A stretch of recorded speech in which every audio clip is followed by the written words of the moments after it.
तो आज हम आए हैं सतना शहर के चित्रकूट के बहुत जाने माने बिजनेस फैमिली से।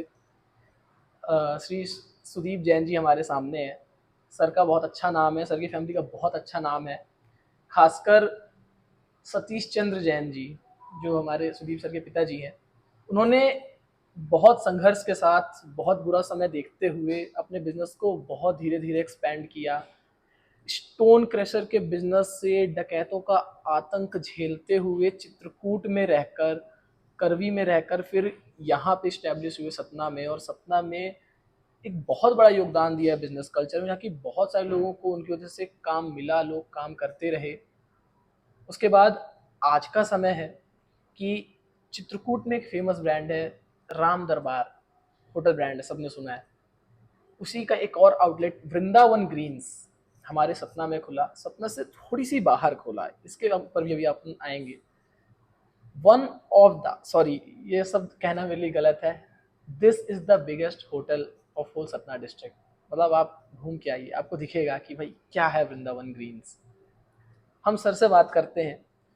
सर आप बताइए, सतना में इतना बड़ा बिजनेस एम्पायर खड़ा करना, आपकी पूरी फैमिली को इतनी सारी प्रॉब्लम्स झेलनी पड़ी, कहीं डकैतों का आतंक, कहीं छोटे छोटे सेटबैक्स जो आप लोग को बहुत सारे देखने मिले थोड़े थोड़े टाइम में, हर 2-3 साल में देखने को मिलते थे।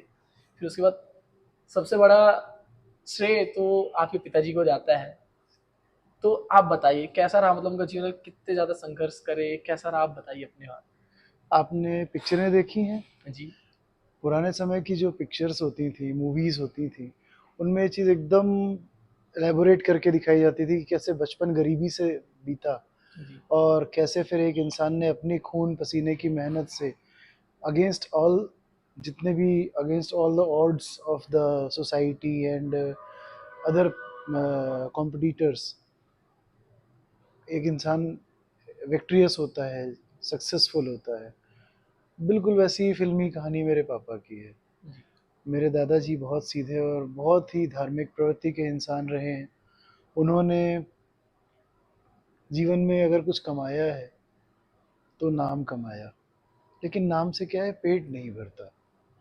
मेरे पिताजी इस बात को बहुत जल्दी समझ गए। वो कॉलेज में थे, second year, he was a scholar, meritorious student, और सेकंड ईयर की पढ़ाई उन्होंने बीच में छोड़ी। मेरे दादाजी और हमारे घर में खाने की बहुत दिक्कतें, किल्लतें थी, तो उन्होंने कहा अब मैं बिज़नेस करूँगा। आप बहुत सीधे हैं और समय और समाज सीधे लोगों के साथ अच्छा व्यवहार बिल्कुल। नहीं करता।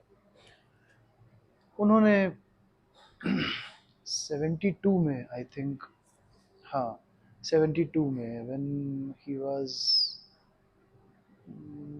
बेयरली 18 ईयर्स ओल्ड, उन्होंने काम में, व्यापार में अपना हाथ डाला।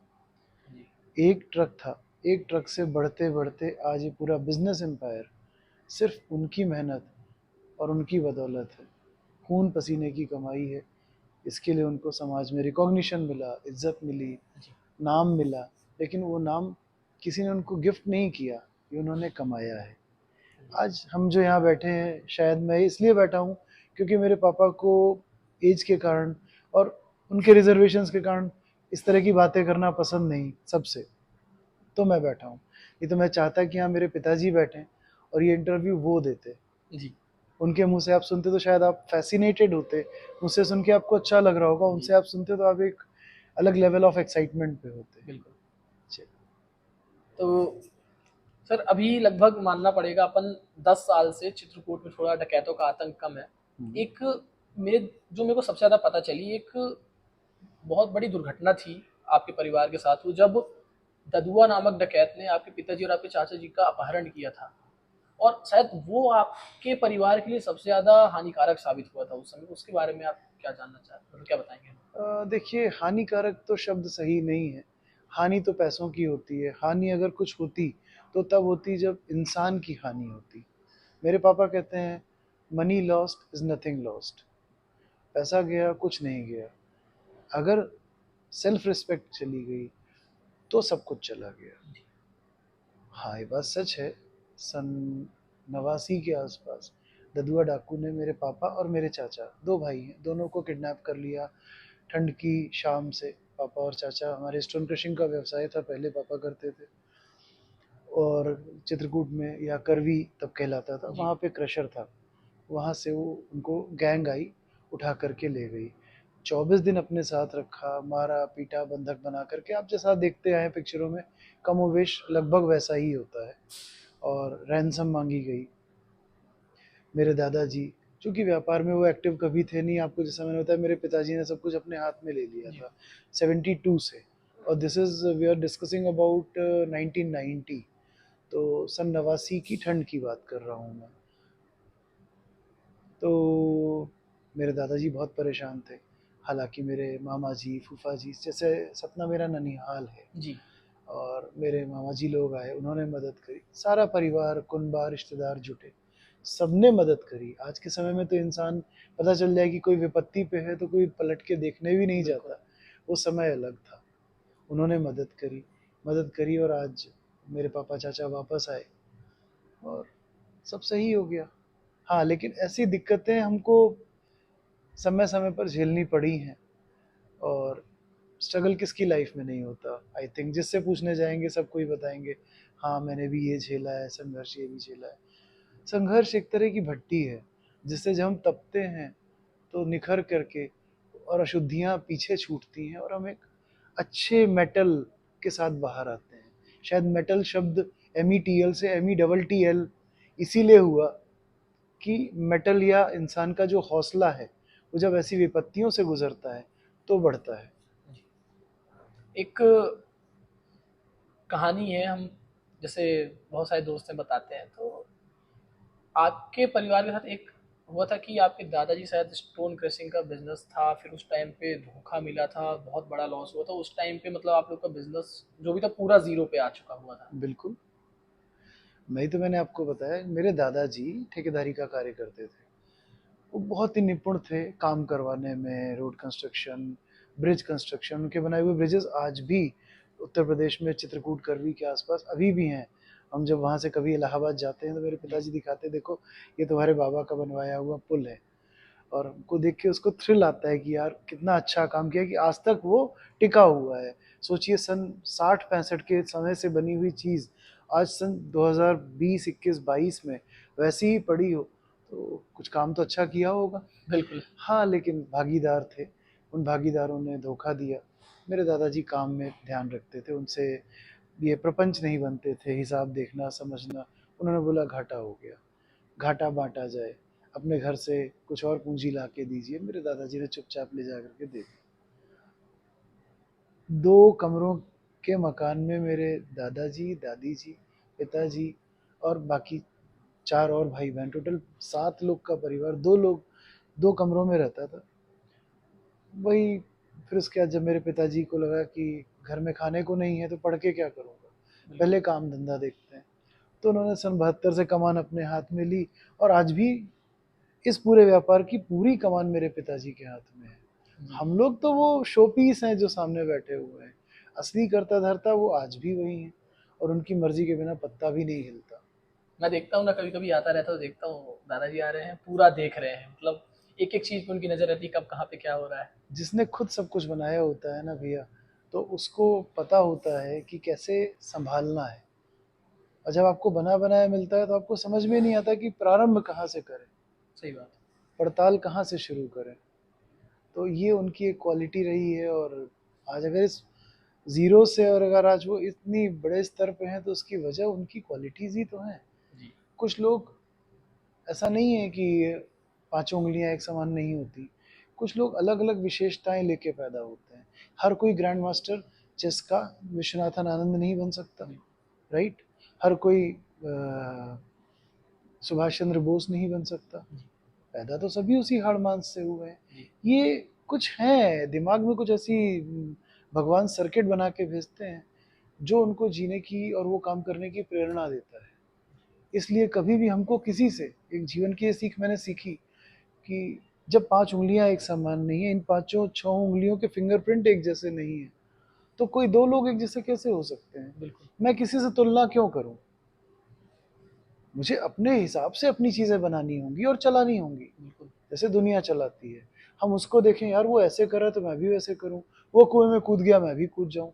ये सोच सही नहीं है। भेड़ चाल जो चलता है वो पीछे ही रहेगा, और जो अलग निकलेगा, अपनी राह खुद बनाएगा, वो आगे जाएगा, ये तय है। जैसे कि सर बहुत सारी बातें फेमस हैं, जैसे राम दरबार हो गया, तो राम दरबार होटल के लिए कहते हैं कि बहुत मतलब किसी की पार्टनरशिप है। वृंदावन ग्रीन से कई लोगों के नाम सुनने को मिलते हैं कि भैया उनकी भी पार्टनरशिप है इस वजह से। तो क्या आपका क्या कहना है इसमें, सच क्या है असली? पार्टनरशिप तो मैंने कभी नहीं सुनी कि किसी ने की हो हमारे साथ इस काम में, होटल व्यवसाय में। हाँ, हमने रोड कंस्ट्रक्शन का काम करते आ रहे हैं पिछले करीबन 23 साल से। 23 साल में प्रारंभ में हमारे साथ कुछ पार्टनर्स थे, सतना के कुछ महान विभूति। एक आध साल ही पार्टनरशिप चली, इनफैक्ट कहा जाए कुछ महीने, फिर हम लोग के रास्ते अलग अलग हो गए। तब से लेकर के, और पार्टनरशिप कभी हमको रास आती नहीं, तो हमने कभी पार्टनरशिप की नहीं। इवन चित्रकूट का जो होटल है राम दरबार, उसको I'm सॉरी, उसको बनने में 4 साल का समय लगा। क्यों? क्योंकि निजी पूंजी निवेश था ना भैया। कोई दो चार पांच पार्टनर्स होते तो शायद 1 साल में खड़ी हो जाती चीज़ें, बिल्कुल। या 2 नंबर का पैसा होता तो हो जाता। हमको हर काम को ग्रेजुअली और समझदारी से करना पड़ा। मेरे पापा कहते हैं स्प्रिंग लगा के या कूद करके टीले के ऊपर नहीं पहुंचिए। बिल्कुल। ऐसा रास्ता बनाइए कि उस पर चढ़ के आप ऊपर जा भी सकें, और अगर कभी नहीं चढ़ पाए तो आप बीच में रुक भी सकें। जी। ढलान पे चढ़ के आप जाएंगे और अगर बीच में आपका हाथ फिसला तो आप फिर नीचे आ जाएंगे। तो मेरे पिताजी ने हमेशा अच्छा रास्ता बना करके आगे बढ़ने की प्रेरणा दी है। ये प्रेरणा उन्हें उनके पिताजी से मिली, और आज हम उसी पे चलते हैं। इस चित्रकूट के बाद जब सतना का नंबर आया, इस होटल को शहर से बाहर, जो आपने अभी प्रारंभ में कहा, इसलिए बनाया गया क्योंकि आप सुनते हैं डीजे का शोर, प्रतिबंध और ये और वो, उसके कारण शहर में शादियां करना, हो हल्ला करना, रहने वालों को रास नहीं आता। बगहा, इनफैक्ट उसके आगे ही पशुपतिनाथ तक तो कॉलोनीज डेवलप हो रही हैं। बिल्कुल। आज हमने अपना होटल इतनी दूर बनाया कि अगले आने वाले 10-15 साल तक किसी भी तरह आसपास की आबादी को यहाँ होने वाले किसी भी आयोजन के कारण कोई भी दिक्कत ना आए। हम अपनी सोशल रिस्पॉन्सिबिलिटीज़ को समझते हैं बिल्कुल। और उसके तहत ही काम करना पसंद करते हैं। तो उसलिए हमने शहर से दूर बनाया। कुछ लोगों को लगता है बहुत दूर है, कुछ लोगों को लगता है बहुत अच्छा है। मैं तो ये सोचता हूँ बिजनेस है, जो गेस्ट है जिसको पसंद आएगा वो आएगा। भाई मैं क्षमा चाहूँगा हर उस व्यक्ति से जो इतनी दूर होने के कारण नहीं आ पा रहा, लेकिन मैं कहूँगा एक बार आइए, आपको अच्छा लगेगा। अगर आप घर से 1 घंटे का समय लेके आएंगे, और अगर आप यहाँ से 2 घंटे के पहले चले गए, तो ये मेरा भी आपसे चैलेंज है कि आप ऐसा कर नहीं पाएंगे।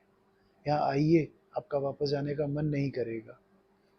बहुत अच्छी बात है सर। वैसे अच्छी चीज़ है कि जैसे इंसान को रिलैक्स करना हो, तो फैमिली को रिलैक्स करना हो, तो चिल करना होता है, तो शहर के अंदर ही किसी होटल में चले जाओ, रेस्टोरेंट में जाओ तो इंसान, लेकिन एक बार शहर से बाहर आओ, फिर वही जगह आपको जहाँ आप जाना चाहिए उससे अच्छी जगह आपको शहर के बाहर मिल रही हो, आप आराम से घूमने का टाइम मिल रहा है, आपको इतना अच्छा कैंपस मिल रहा है, तो हाँ, इंसान ज़्यादा प्रेफर यही करेगा आज के समय में। और जो नहीं करता वो एक बार जब इसकी कीमत समझ जाएगा तो यहीं पे आएगा। यहाँ देखिए प्रदूषण नहीं है, सबसे पहली चीज़। दूसरी चीज़ कोलाहल नहीं है, बिल्कुल। तीसरी चीज़ खुलापन है, सुकून है, शांति है, सात्विकता है। उस सात्विकता की वजह क्या है? हमने किसी के साथ बेईमानी नहीं करी, जी। प्रॉपर्टी को डेवलप किया, जिससे काम कराया पूरा पैसा भुगतान किया। मार्केट से व्यापारिक संबंध हमारे, हमने किसी से कभी खराब नहीं किए। तो आज यहाँ पे लगी हुई एक एक ईंट में हमारी सच्चाई, मेरे पापा की सात्विकता, मेरे पापा का प्यार जुड़ा हुआ है। और वो जो मेरे पिताजी के अंदर की लगन है, वो इस जगह को बहुत बहुत खूबसूरत बनाती है। यहाँ आपको इतनी पॉजिटिव एनर्जीज मिलेंगी कि आपको महसूस होगा कि यार पहले क्यों नहीं है। हैं कुछ अच्छाइयाँ हैं जिनको मैं शब्दों से वर्णित नहीं कर सकता। आप आभा मंडल, ये जो है चारों ओर जो डेकोरेशंस हैं, ये आपको कहीं भी मिल जाएंगी। आज जो नई प्रॉपर्टी सतना में कोई बनाएगा, हो सकता है इससे बेहतर बने। हर आदमी पुराना देखता है, इंस्पायर्ड होता है। बिल्कुल। There is nothing permanent apart from the vibes. Vibes मैं आपको दे सकता हूँ, मैं आपसे वादा करता हूँ, यहाँ पे जो वाइब्स हैं, ऐसी वाइब्स आपको सतना क्या आसपास कहीं नहीं मिलेंगी। ये जी। तय है। वो सुकून जो यहाँ पे, वो कहीं नहीं है आसपास। वो सुकून के लिए आइए, समय बिताने के लिए आइए। आप कुछ मत खाइए पीजिए, हमें 2 रुपए मत दीजिए। आप आइए, टहलिए, चेयर्स लगवा दूंगा, बैठिए, अपना पानी अपना नाश्ता ले आइए, कहीं भी बाहर लॉन में बैठिए, खाइए और जाइए। बिल्कुल, ये बहुत अच्छी चीज़ है क्योंकि हर जगह ये चीज़ देखने के लिए नहीं मिलती है। लोग आप मतलब बिजनेस पर्सपेक्टिव से ज़्यादा सर्विस पर्सपेक्टिव पे आ चुके हैं यहाँ पे। हम्म, मेरा किसी भी व्यापार में, देखिए व्यापार ईमानदारी से कहें तो पैसे कमाने के लिए होता है, लेकिन मैंने चूंकि तिनका तिनका जोड़ के नहीं बनाया ना, तो शायद मुझे पैसों की उतनी वैल्यू नहीं पता जो मेरे पिताजी को पता होगी। बिल्कुल। मैं बहुत धार्मिक रहा हूँ और सनातन में मेरा बहुत कट्टर विश्वास है। मैं युग युगांतर प्रभु प्रभु की लीलाओं को मानता हूँ। अंधविश्वासी मैं बिल्कुल नहीं हूँ। मूर्ति पूजा मेरे लिए बिल्कुल नहीं है। आप मुझसे कहें उज्जैन, हरिद्वार या कहीं चले जाएं तो मैं हाथ जोड़ता हूँ। मुझे अपने घर में रहना पसंद है। मुझे माँ सरस्वती, विद्या, अनुभव, इन चीज़ों में बहुत यकीन है। मैं जो बात करना पसंद करता हूँ कि इंसान जब सुने तो उसको समझे, उसके पीछे तर्क होना चाहिए। यदि तर्क नहीं है तो विद्या किसी काम की नहीं है, जानकारी किसी काम की नहीं है। तार्किक हो, ये इम्पोर्टेंट है। जी। मैं आंख बंद करके किसी भी चीज़ पर विश्वास नहीं कर सकता। आप कहते हैं रामायण हुई, मैं मानता हूँ क्योंकि मैंने राम सेतु के बारे में सुना है, लंका के ऐसे ऐसे द्रष्टव्य देखे हैं, सुने हैं, उन चीज़ों के अवशेष मिलते हैं, इसलिए मानता हूँ। मैं राम की पूजा इसलिए नहीं करता कि राम जी उतर के आएंगे और त्रेता से अब आज और मुझे आशीर्वाद देंगे और मुझे चक्रवर्ती सम्राट बना के जाएंगे, नहीं। मैं राम को इसलिए पूजता हूँ कि राम ने ऐसे कृत्य किए थे कि उनको पूजा जाना चाहिए। बिल्कुल। अब आप कहेंगे तो मंदिर क्यों नहीं, मंदिर जाके लोग क्यों मांगते हैं मुरादें? तो लोग ये गलती करते हैं। मंदिर जाने का मतलब होता है आप एकाग्र चित्त होते हैं, और जब आप शांत और एकाग्र होते हैं ना, तो आपके दिमाग में चल रहे जो उलझने होती हैं वो अपने आप आगे खुलने लगते हैं, सुलझने लगते हैं। आप अपने आप को जब सुलझाएंगे तो दूसरी समस्याओं से उलझ पाएंगे, लड़ बिल्कुल। पाएंगे और उनसे जीत पाएंगे। जब आप अपने में ही उलझे रहेंगे तो बाकी समस्याओं से क्या लड़ेंगे? सही बात ये सारी जानकारी, ये सारी बातें मुझे मेरे दादाजी, मेरी दादी जी, मेरे माता पिता ने इतनी प्यार से सिखाई हैं बचपन से कि मैं इनमें डूबा हुआ हूँ। मतलब मैं इनसे बाहर नहीं आ सकता कभी भी। मैं बहुत भरोसा करता हूँ चीज़ों पर, अच्छाई पर। अच्छा होना इस दुनिया की सबसे बड़ी क्वालिटी है। यदि वो आप में है तो फिर आपको और कुछ नहीं चाहिए। है। बिल्कुल। इसी से मतलब आपसे इतनी देर से बात कर रहे हैं, एक चीज़ समझ में आई। जैसे मैं अभी आपके बारे में पूरी मतलब मैंने रिसर्च की थी, तो मेरे को पता चला कि आप सरस्वती स्कूल से पढ़े हुए हैं, एक हम्म, प्रॉपर हिंदी मीडियम स्कूल जहाँ पे सबसे ज़्यादा हिंदी सीखा जाता है, इंग्लिश का जहाँ पे कोई लेना देना ही नहीं है। नहीं ऐसा नहीं है, आपको धोखा है। सरस्वती शिशु मंदिर या सरस्वती उच्चतर माध्यमिक विद्यालय जो सतना में मैंने जहाँ पढ़ाई करी, तो यहाँ पर कोर्स तो पूरा वही पढ़ाया जाता है जो कि प्रशासन या एजुकेशन बोर्ड से प्रिस्क्राइब्ड होता है। जी। उस बोर्ड में हिंदी एजुकेशन, इंग्लिश एजुकेशन सब कुछ है। जैसे मैंने हिंदी मीडियम से पढ़ाई करी, हिंदी मीडियम में भी अंग्रेजी पढ़ाई जाती थी, जी। इंग्लिश, ग्रामर भी पढ़ाया जाता था। पढ़ाने की इंटेंसिटी, पढ़ाने की क्वालिटी और छात्र जो कि पढ़ रहा है उसकी योग्यता, इस पर चीज़ें डिपेंड करती हैं। यदि आपने अपना सवाल, सॉरी कंटिन्यू कीजिए, मैं शायद जी। जल्दी बोल गया। नहीं नहीं थी बिल्कुल सर। तो सरस्वती स्कूल से आपने पढ़ाई की और हिंदी मीडियम से पढ़ाई आपने पूरी करी अपनी, और हिंदी मीडियम से पढ़ने के बाद बिजनेस में आज के समय में सबसे ज़्यादा मेरे हिसाब से इंग्लिश का ही यूज़ होता है। नए समाज जो ढल रहा है उसमें एडजस्ट करने के लिए इंग्लिश बहुत ज़रूरी है। और खासकर देखा जाए तो जो नेक्स्ट जनरेशन है आपके बिजनेस की, आप ही संभाल रहे हैं, और अभी आपके पास सिद्धांत है, राम है, ये लोग भी देखेंगे। सिद्धांत तो अभी देख ही रहा है खैर। तो सिद्धांत तो खैर मेरा ही जूनियर है स्कूल का, तो मुझे पता है कि कैसे राम पढ़ाई। आपके साथ पढ़े राम हुए मेरा हैं। बैचमेट है। तो जैसे आपको क्या प्रॉब्लम्स आई, मतलब लैंग्वेज बैरियर्स आए क्या कभी आपको बिजनेस में? नहीं, मैंने आपको बताया ना, पढ़ाई करने के लिए मादा चाहिए होता है और उसके बाद उसको पॉलिश करना ज़रूरी होता है। आपने जो पढ़ा, यदि आपने उसको पढ़ा, रटा, इम्तिहान दिया और भूल गए तो आप बेकार हैं। क्यों? क्योंकि आपने उस ज्ञान को अर्जित नहीं किया। आपने उस ज्ञान को बस थोड़ी देर के लिए बोझ के जैसे ढोया और उतार के फेंक दिया। मैंने ज्ञान को बोझ के जैसे कभी नहीं ढोया। बेटा, मैंने 12th तक की पढ़ाई में, 12वीं तक, 11वीं 12वीं में आप आज भी देखते हैं बच्चे 8 से 9 घंटे की पढ़ाई करते हैं। आपने सुना बिल्कुल। ही है। स्कूल से आते हैं, बस बैग फेंका, खाना खाया, फिर पढ़ाई में लग गए। फिर रात को थोड़ी देर के लिए, आधे एक घंटे के लिए रिफ्रेश हुए, फिर रात को 11-12 बजे तक बैठ के पढ़े। आपको पता है मैंने 12वीं तक केवल दिन में अगर पढ़ाई करी है स्कूल के अलावा तो 1 से 1.5 घंटे। इससे ज़्यादा मैंने कभी घर में रिविजन्स नहीं किए। मैंने ज्ञान को हमेशा समझा, रटा नहीं। ये मेरी एक क्वालिटी रही जिसके लिए मुझे आज भी अप्रिशिएट किया जाता है मेरे फ्रेंड सर्कल में। और मैंने चीज़ों को कभी भी बोझ की तरह नहीं ढोया। जो बोझ लगा उसको मैंने उठाया ही नहीं। मैंने पढ़ाई करी, मुझे जो मेरे टीचर ने सिखाया, अगर मुझे समझ में नहीं आया तो मैंने उसको उनसे दोबारा पूछा, समझा, सर ये ऐसे नहीं होता, ये ऐसे कैसे होगा। उन्होंने फिर से समझाया, समझ में आ गया, बहुत अच्छा। जो समझ में नहीं आया मैंने उसकी तरफ बहुत प्रेशर नहीं लगाया दिमाग में। जैसे मैथ्स की बात करता हूँ, मैं मैथ्स से पढ़ा हुआ हूँ। 12th में इंटीग्रल और डिफरेंशियल आता है। बिल्कुल। पहले डिफरेंशियल फिर इंटीग्रल। मैंने डिफरेंशियल पढ़ा, थोड़ा समझ में आया, बाद में समझ में आना बंद हो गया, एक्सट्रीम हो गया।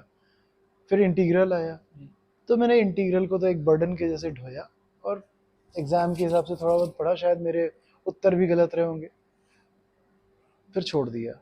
हाँ, लेकिन वहीं आप मुझे ट्रिग्नोमेट्री पूछेंगे, वो आज भी याद है। रीज़न, मुझे उसमें इंटरेस्ट था, मुझे उसको रटना नहीं पड़ा, वो दिमाग में बैठ गई। इसी तरह भाषा, व्याकरण मेरे दिमाग में, हम जिस जगह रहते हैं आप जानते हैं बघेली बोल किस तरह की बघेली हो जाती है। भाषा की अपभ्रंश हमारे यहाँ हर 25 से 30 किलोमीटर में हो जाता है। बिल्कुल। सतना से आप चलेंगे, नागौद के आगे बढ़ते ही बघेलखंड से बुंदेलखंड का टच आने लगता है। बिल्कुल।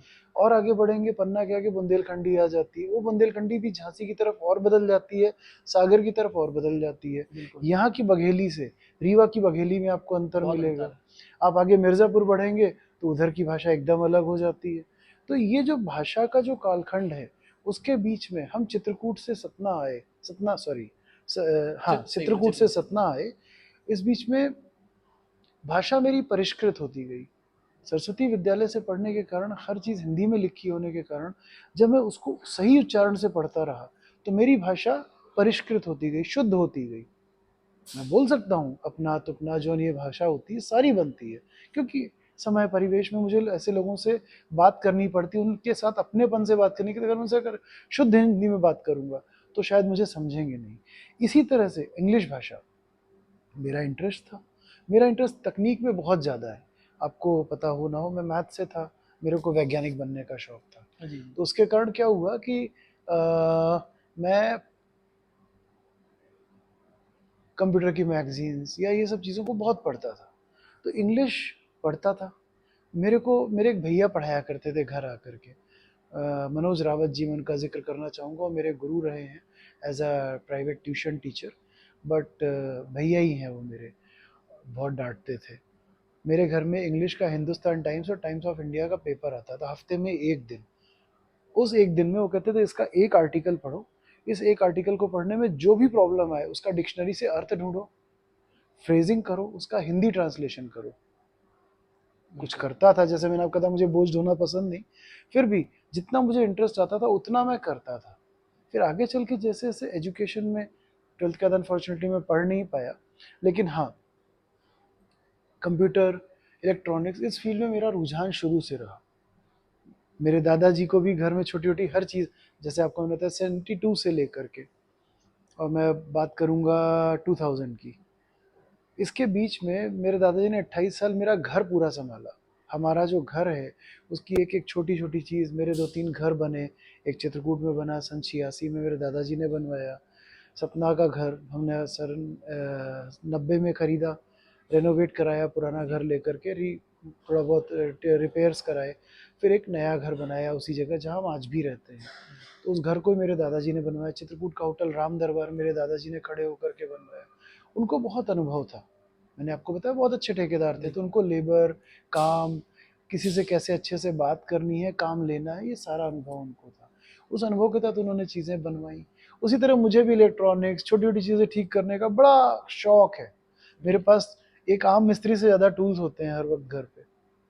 मैं हर काम खुद घर अपने हाथ से करना पसंद करता हूँ, इसलिए मैं लोगों से बात कर पाता हूँ, क्योंकि मुझे कॉन्फिडेंस आता है कि मैं उसको बता सकता हूँ कि तुम जिस काम का इतने पैसे बता रहे हो, ये इतने का काम नहीं, ये तो इतना सा काम है। तो इंसान जब जान जाता है कि हम किसी योग्य या समझदार व्यक्ति से बात कर रहे हैं, तो फिर आपसे वो आर्ग्यू नहीं करता, बहस नहीं करता। आज के समय में क्या है, इंसानों ने शॉर्टकट्स बना लिए हैं, मोबाइल एप्लीकेशंस। कोई भी आदमी एफर्ट्स नहीं करना चाहता, उसको लगता है बस फोन करूँ, काम हो जाए, सिर दर्द ना हो। ये मुझे कभी अच्छा नहीं लगा। तो आपने जैसा कहा हिंदी मीडियम से कैसे आप आगे बढ़े, आपको बताऊं, मैंने 96 में 12th की। मैं उसके बाद कुछ दिन अपने, हमारे चूँकि गाड़ियाँ बहुत थी, ट्रक्स, तो मेरे पिताजी ने एक स्पेयर पार्ट की शॉप खुलवा दी। मैं बैठता था, प्राइस लिस्ट वगैरह सब इंग्लिश में होती थी, पूरी चीज़ों को पढ़ना सीखना। उस बीच में टेलीविज़न चले, टेलीविज़न में दिन भर शॉप पे बैठा हूँ, जब फ्री हूँ टीवी देख रहा हूँ, टीवी में हिंदी मूवीज़ इंग्लिश मूवीज़ भी देख रहे हैं। तब तक रेवोल्यूशन आ चुका था, डिश टीवी, वो क्या कहलाता है, केबल टीवी केबल सभी के टीवी घरों में स्मार्ट पहुंच वाला। चुकी थी। हम भी केबल टीवी में चैनल देखते थे। बिल्कुल। और दिल्ली दूरदर्शन के अलावा रामायण महाभारत मेरे आज भी सबसे फेवरेट सीरियल्स हैं, उनको कोई नहीं पाता। लेकिन हाँ, बहुत कुछ देखा और सीखा। तो जब वोकैब को सुधारने का क्या तरीका होता है, बात करना, कम्युनिकेट करना। बिल्कुल। आप जब कम्युनिकेट करेंगे, लिखेंगे, पढ़ेंगे, तो आपकी चीज़ें पॉलिश होती ही जाएंगी ना, उन्हें जी। आपके पास आने से कोई नहीं रोक सकता। करत करत अभ्यास के जड़मत हो तो सुजान, ये इसीलिए कहा गया है। यदि हम अभ्यास ही नहीं करेंगे तो हम पीछे रह जाएंगे। आपने पहले दिन गाड़ी चलाना सीखा तो गिरे होंगे ना, बिल्कुल। डर लगा होगा, हाथ ऐसे डगमगाया होगा, पीछे पापा या भाई कोई बैठा होगा। बिल्कुल। बिल्कुल। आज आप ऐसे चलाते हैं कि रेसर बन गए हो। तो क्यों? अभ्यास होता चला गया, बिल्कुल। प्रैक्टिस होती चली गई। व्यापार में भी यही हुआ। 2002 में हमने रोड कंस्ट्रक्शन के काम में दोबारा वेंचर किया। उसके पहले तक हमारे यहाँ रोड स्टोन क्रशिंग का काम था, मेरे पापा देखते थे, ईंटा गिट्टी वगैरह सप्लाई होती थी। 2002 में हमने दोबारा रोड कंस्ट्रक्शन काम शुरू किया। पापा ने कहा देखो पढ़ो, टेंडर डॉक्यूमेंट पूरा इंग्लिश में है, पढ़ो, उसको इंटरप्रेट करो, इंटरप्रेट करके प्रिपरेशंस करो। 1 साल के भीतर ऐसे इंटरप्रिटेशंस हुए कि टेंडर डॉक्यूमेंट मेरा जो प्रिपेयर किया हुआ होता था, उसको ऑफिस के जो क्लर्क्स होते थे वो ऐसे बगल में रखते थे एज अ चीट शीट, और उससे दूसरों के टेंडर्स को चेक किया जाता था कि इसके टेंडर में ये जो डॉक्यूमेंट है अगर इन्होंने लगाया तो इसके में होना चाहिए, यदि नहीं तो इसका टेंडर डिफेक्टिव है। तो ये जो क्वालिटी है, ये मेरे को इंस्पायर कर करके दी गई। पेपर्स को उतनी ही डिलीजेंस से देखो जितनी डिलीजेंस वो मांगते हैं। बिल्कुल। किसी भी चीज को उसकी ड्यू डिलीजेंस से कम दोगे तो तुम्हें रिटर्न नहीं मिलेगा। इसलिए मैंने उसको उस इंटीग्रिटी से किया। 1 साल के भीतर मेरे सामने जब इंजीनियर्स बैठते थे रोड कंस्ट्रक्शन के काम में, जी। तो वो ये पूछते थे कि आपने अपनी बीटेक की बीई की डिग्री सिविल की किस कॉलेज से की है। और मैं उन्हें कहता था कि मेरी सिर्फ एजुकेशन 12th तक है। मैंने उसके बाद कॉमर्स ज्वाइन किया था, कॉलेज में कुछ थोड़ी बहुत पढ़ाई की है, जी। लेकिन वो इमेटेरियल है, शायद वो कहते हैं ना शादी के लिए डिग्री लेनी ज़रूरी है, इसलिए। बाकी मेरी पढ़ाई मैं 12th तक ही बोलता हूँ आज भी, क्योंकि उसके बाद मैंने एजुकेशन के लिए, अपने लिए एजुकेशन कोई भी नहीं किया। मेरा सारा एजुकेशन प्रैक्टिकल है। इनकम टैक्स, जीएसटी आज, सेल्स टैक्स पहले, रोड कंस्ट्रक्शन, इंजीनियरिंग डॉक्यूमेंट्स, जितनी चीज़ों में मैं गया उन चीज़ों के बारे में मैंने जाना, सीखा, इम्प्लीमेंट किया। मेरा पेपर वर्क आज भी इतना इम्पेक्केबल होता है कि जब सामने वाला पहुंच के उसके पास पढ़ता है तो वो शायद नेशनल लेवल का होता है। या जैसा आप देखते हैं ना बड़े बड़े कंपनीज के पेपर्स या लेटर्स आते हैं, वेल पॉलिश्ड। मैं कोशिश करता हूँ कि मेरी कोई भी चीज़ किसी भी तरह से अंडर डेवलप्ड ना दिखे किसी को। बिल्कुल। जब सामने जाए तो उसका प्रेजेंटेशन ऐसा होना चाहिए कि मुझे उसके फुल मार्क्स मिले। तो ये एक क्वालिटी पे क्वालिटी, फोकस रहा पूरा। मेरा फोकस, और यही मेरे पापा से मुझे मिला है। इस पूरी बिल्डिंग में अभी कुछ कमियां हैं जो हम कंस्ट्रेंट्स ऑफ फंड्स के कारण धीरे धीरे पूरी कर रहे हैं, लेकिन जो भी है वो ठोस है, वो ऐसा है कि that is built to last. वो आज नहीं, आने वाले लंबे समय तक मेरा साथ निभाए। बहुत लोग हैं चाइना से कहे फर्नीचर क्यों नहीं ले आए यार, बहुत सस्ता मिलता है, तुमने यहाँ 8 गुना पैसे दे दिए। मैंने कहा भाई हम क्या कर सकते हैं, हम कॉम्प्रोमाइज़ नहीं कर सकते, हमें क्वालिटी पूरी चाहिए। बोले ये लगा लो वो सस्ता है, ये लगा लेते वो सस्ता था। नहीं, सस्टेन करना है तो आपको सस्टेनेबल चीज़ों में इन्वेस्ट करना पड़ेगा, और हमने वो किया है। जैसे सर, शिक्षा की बात करते हैं हिंदी मीडियम से, और कहीं ना कहीं सिर्फ हिंदी मीडियम ही कारण नहीं होता है प्रॉब्लम्स आज ही जनरेशन में आने का, बट जिस तरीके से पढ़ाई चल रही है, जो एजुकेशन सिस्टम चल रहा है, इंसान को प्रैक्टिकल एप्लीकेशन बेस्ड छोड़ के सिर्फ थ्योरेटिकल कॉपी किताब और नॉलेज के पीछे भगा भगा के ये चीज़ चल रही है, इसका भी असर बहुत ज़्यादा हो रहा है। आपको क्या विचार है इस पर? देखिए, नई शिक्षा नीति तो आ चुकी है। बात सही है कि हमारी जो एजुकेशन है इसको क्लरिकल या क्लर्कियल एजुकेशन कहा जाता था एक समय पर। इफ़ यू रिमेंबर, अगर आप बच्चे हैं अभी तो हमारे समय में कहा जाता था ये पढ़ाई हमारे पूरे समाज को सिर्फ क्लर्क बनने तक लेके जाती है, सीमित है। बात सही थी। कुछ अंग्रेज़ों ने ऐसा सिस्टम बनाया था, हमारे यहाँ की एजुकेशन बहुत अच्छी हुआ करती थी। फिर मैक्सेसे साहब आए, उन्होंने हमारे एजुकेशन सिस्टम को पूरी तरह से बर्बाद कर दिया। उन्होंने कहा कि कुछ ऐसा करके दिखाओ कि इनकी पढ़ाई खराब है, हमारी पढ़ाई हमेशा प्रैक्टिकल थी, गुरुकुल की शिक्षाएं हमेशा प्रैक्टिकल थी, उसको उन्होंने खराब किया। आज भी हमको हर चीज़ पढ़ाई जाती है जिसकी हमें कोई आवश्यकता पूरे जीवन में नहीं पड़ती, फाउंडेशन नहीं बनाई जाती। हमारा समय, हमारा समाज हमको साफ रहना सिखाया जाता है, हर 2 मिनट में हाथ धोइए, मास्क लगाइए, प्रकृति से दूर किया जाता है, एसी रूम्स में बैठे हुए हैं। क्यों? मेरा विजन यही है कि एजुकेशन सिस्टम को बहुत ज़्यादा पैसे खींचने का तरीका बना लिया गया है।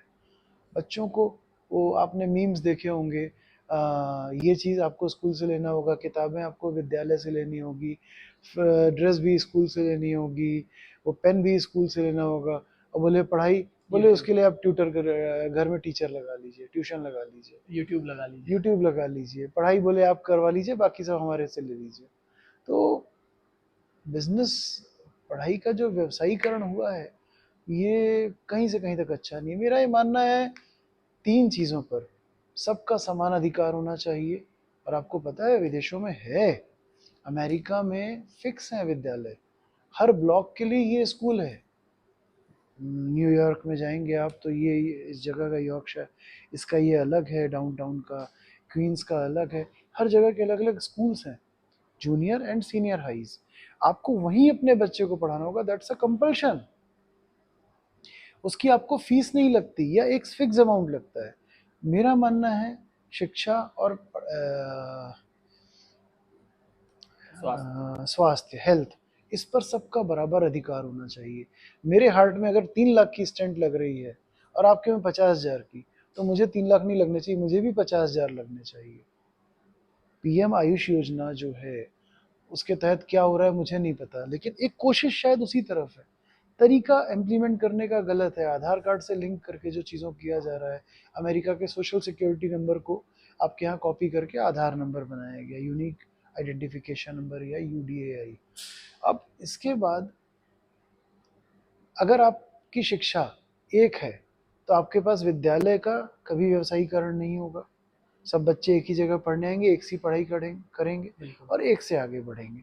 फिर जिसकी जो योग्यता होगी वो सबसे प्रोफेशनल एजुकेशन चुन सकता है। इसी तरह से मेडिकल है, मेडिकल में स्कूल जो हॉस्पिटल्स हैं वो सरकारी होने चाहिए। कोई भी डॉक्टर है, प्राइवेट प्रैक्टिस होनी ही नहीं है। क्यों? हम हर जगह पे अपने खुद के हॉस्पिटल्स डालेंगे, प्राइवेट हॉस्पिटल नहीं होंगे, फीस लिमिटेड होगी। शिक्षा और स्वास्थ्य सबके लिए मुफ्त या लो कॉस्ट होना चाहिए। जैसे ही ये होगा, महंगाई अपने आप, पता है आपको, आसमान से ज़मीन पर आ जाएगी। इतना ही तो है जो महंगाई की वजह है।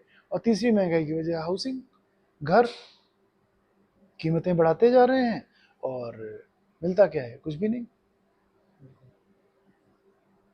चलिए, जब इतनी बात शिक्षा की निकली है तो मैं अपना एक ड्रीम आपके साथ शेयर करना चाहता हूँ। आपने जैसे कहा तो मैंने आपको बताया कि मैंने कढ़ के सीखा, पढ़ के कम सीखा, कढ़ के ज़्यादा सीखा, यूज़ करके, देख करके ज़्यादा सीखा। 12th के बाद मेरी पढ़ाई, मेरे को एक साइंटिस्ट बनने का बहुत शौक था, वैज्ञानिक बनने का, नहीं बन पाया। लेकिन हाँ, जब मुझे सम्मान मिला तो मुझे पता चला कि अपर एजुकेशन किसी को भी रिस्पेक्ट दिलाती है मॉनेटरी टर्म्स में, लेकिन आपको वहाँ तक पहुँचाता कौन है? आपका सॉलिड फाउंडेशन, मतलब स्कूल, विद्यालय, जिनका सबसे ज़्यादा तिरस्कार है। अरे यार, स्कूल कोई भी हो, कॉलेज अच्छा मिल जाए, ट्यूशन लगा लेंगे। मेरा ये मानना है कि नहीं, एक अच्छा विद्यालय ही आपके लिए सबसे ज़रूरी चीज़ है। और मेरा ये मानना है कि अगर मुझे अच्छी पढ़ाई मिली है तो मेरी आने वाली पीढ़ी को भी मैं अच्छी पढ़ाई दूँ। ये मेरा एक ड्रीम है। ये ड्रीम मैंने जब से समझा, शायद 2005-6 से, तब से मैं बस सोच रहा हूँ कि शायद मैं ये कर पाऊँ। और अगर समय ने और भाग्य ने साथ दिया तो मैं सपना को एक विरासत के रूप में एक स्कूल देना चाहूँगा। मैं चाहूँगा कि, क्योंकि मेरा ये मानना है हर बच्चा हीरा है, आपको पॉलिश करते नहीं आता बस। बिल्कुल। मेरा ये चैलेंज, जैसे आपने वो सुपर 30 सुना था, बिल्कुल। सुपर 30 में उसका कहना था कि मैं 30 ही लोग को पढ़ाऊंगा, लेकिन उन 30 को मैं कुछ भी बनाने की ताकत रखता हूँ। मेरा भी यही मानना है। मेरे पास जो बच्चा आएगा, अगर वो फेल हुआ तो उसका फेलियर नहीं है, वो मेरा फेलियर है। बिल्कुल। मैं उस बच्चे को शारीरिक, मानसिक रूप से पूरी तरह से विकसित होने में उसकी मदद करूं, ये सोच मेरे विद्यालय की है। बच्चा स्विमिंग करना सीखे, मिट्टी में, स्विमिंग पूल के साफ पानी और हार्ड फ्लोर पर नहीं, जिसमें उसको अंदर तक सब दिख रहा है, नदी की तरह, तालाब में। मैं तालाब में बच्चों को तैरना सिखाना चाहता हूँ with all the safety measures, because that's necessary. Plus मिट्टी में खेलना, बागवानी करना, कृषि के पास लाना, बच्चे को हर उस चीज़ के पास लाना कि वो इम्यून हो सके। बिल्कुल। वो टीकों से नहीं, मिट्टी के पास जाके, नेचर के पास जाके उसको एम्पैथी हो, उसको अपनापन लगे। मैं हर बच्चे से अपने, अगर मैं स्कूल खोल पाता हूँ तो मैं ये चाहूँगा कि हर एडमिशन के समय मेरे पास एक बच्चा एक पेड़ लेके आए, वो मेरे प्रांगण में लगाएगा और वो पूरे जीवन उस पेड़ की जिम्मेदारी उसकी होगी। हर बिल्कुल। साल दर साल, हर दिन दर दिन वो उसको पानी देगा, वो उसको फूल बड़ा करेगा। ये सलाह मैंने कई विद्यालयों की दी जहाँ मेरे बच्चे पढ़े, किसी ने ध्यान नहीं दिया अनफॉर्चुनेटली। लेकिन मेरा ये मानना है कि अगर ऐसा होता है तो मैं हर साल हजारों पेड़ लगाने की स्थिति में बिल्कुल। होऊंगा, और मैं उसके लिए ज़मीनें भी लेके डेडिकेट कर सकता हूँ, और उसके लिए मैं तत्पर हूँ। लेकिन जब वो बच्चा आए मेरे विद्यालय तो उसका अपने विद्यालय से जुड़ाव होना चाहिए। वो अपने बच्चे को देखने तो ज़रूर आएगा ना, बिल्कुल। जो पेड़ उसने लगाया, क्या जो पेड़ कैसा है, वो पेड़ कितना बड़ा बिल्कुल हुआ, लगाव हो ही जाएगा वो साथ में। जो लगाव है वो उसका होना बहुत जरूरी। वो जुड़ाव उसका अपने शहर, अपनी मिट्टी से हमेशा बना रहेगा। मैं विद्यालय चाहता हूँ कि बच्चा सुबह आए, शाम को घर जाए, बैगलेस एजुकेशन। बच्चा घर जाके खाना खाए, दिन भर की बातें करे और सो जाए। सुबह फिर आए, स्कूल में ही पढ़े, कोई होमवर्क नहीं, वहीं पढ़े, वहीं चीज़ों को पॉलिश्ड होकर के देखे, सीखे और इम्प्लीमेंट करे। और जब वो 8वीं 10वीं तक पहुँचे तो उसको पता हो कि मुझे क्या बनना है, मेरा रुझान किस तरफ है, और उसके लिए मुझे क्या करना होगा। मेरा पैसे कमाने का उद्देश्य बिल्कुल नहीं है। मैं जीवन में अगर ये कर पाया तो सिर्फ इसलिए करूँगा कि लोग मुझे सम्मान की नज़र से देखें। आज रतन टाटा जी एक्सपायर हुए, या जब वाजपेयी जी एक्सपायर हुए, तो भारत के हर देशवासी की आंखों में आंसू थे। आज अमिताभ बच्चन जी को कुछ हो जाए, आपको आंसू आएंगे। लता मंगेशकर जी गई, लोग रोए।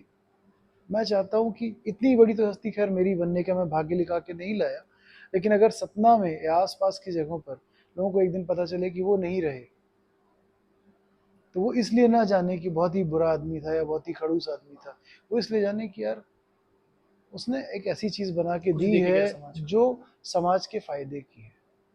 मैं जीवन में यही चाहता हूँ अपने लिए, और मैं कुछ भी नहीं चाहता। ये मेरा बहुत ड्रीम है। बहुत अच्छा विज़न है सर आपका, क्योंकि मतलब आज के समय में जो सबसे ज़्यादा ज़रूरत है लोगों को, शिक्षा की ही ज़रूरत है। और लर्निंग बेस्ड कुछ को थोड़ी सी अलग करके प्रैक्टिकल एक्टिविटी बेस्ड लर्निंग की ज़रूरत है लोगों हाँ, को। बिल्कुल है। और जब तक हम वो धागे नहीं सुलझाएंगे उनके दिमाग के, तब तक वो उलझे रहेंगे, कंफ्यूज होते रहेंगे कि करना क्या है। जैसे सर, अगर अपन सपना की बात करते हैं, अभी करंट में टोटल सपना में है, तो पुराने रिकॉर्ड्स में एक बार देख रहा था, तो कुछ एमएसएमईडी के भी रिपोर्ट्स हैं मेरे पास, तो उसके अकॉर्डिंग 2000 के पहले, सन 2000 के पहले 1996 से लेकर 98 के बीच में एक बूस्टअप आया था स्वर्गीय सुखलाल कुशवाहा जी के समय में। छोटे छोटे बिजनेसेस को बहुत ज़्यादा बढ़ावा मिलता, लोग लिटरल में छोटे छोटे बिजनेस एक्सपैंड करते, माइक्रो स्मॉल मीडियम लेवल के लोग उस पर इन्वेस्ट कर रहे थे, लोग बिजनेस करना चाह रहे थे। उस समय दर सबसे ज़्यादा बढ़ा था, और 97 से 98 के बीच में जो रजिस्ट्रेशन हुए थे 660 एंटरप्राइजेज का रजिस्ट्रेशन आज तक के रिकॉर्ड का सबसे ज़्यादा वो रजिस्ट्रेशन है। फिर उसके बाद धीरे धीरे ना मतलब उस पर एक डिक्लाइन आया। आज के समय में सतना का यूथ बिजनेस नहीं करना चाह रहा है। इसका क्या रीजन हो सकता है? मतलब मेरे हिसाब से इतना भी टफ नहीं है बिजनेस करना, भाई ऐसा तो नहीं है कि एकदम इम्पॉसिबल चीज़ है। क्योंकि अपन देखने जाएंगे तो मैक्सिमम बिजनेसमैन की कहानी कि उन्होंने ग्राउंड लेवल पे ही शुरू किया, एक ना एक दिन तो शुरू किया है ग्राउंड लेवल से ही। बट सतना में वो कल्चर ही नहीं डेवलप हो। बल्कि वहीं एक बार रीवा की तरफ अपन कंपेयर करेंगे, रीवा का यूथ बिजनेस में अपन अनुभव दुबे का एग्जांपल लेते हैं, सीएसबी वाले, चाय सुट्टा बार वाले। वो भी एक छोटे लेवल पे एक छोटे से कॉन्सेप्ट के बाद बिजनेस अपना ग्रो करे, अच्छी बड़ी फ्रेंचाइजी चल रही उनकी। ऐसे बहुत से एग्जाम्पल है, बट सतना उस लेवल पे नहीं बढ़ रहा है, सतना की पब्लिक उस तरफ नहीं जाना चाह रही। अब मेरा व्यू यहाँ थोड़ा सा अलग है आपसे।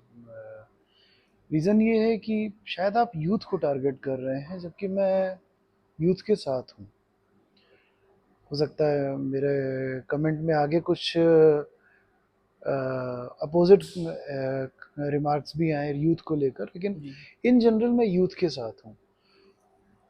अगर हम सतना और रीवा का कंपैरिजन करते हैं तो आपको ये पता होना चाहिए कि सतना की पॉलिटिकल लीडरशिप हमेशा से बहुत ज़्यादा एरोनियस रही। यहाँ पे बहुत सारे पॉलिटिकल लीडरशिप्स रही, अलग अलग छोटे छोटे एरियाज़ की।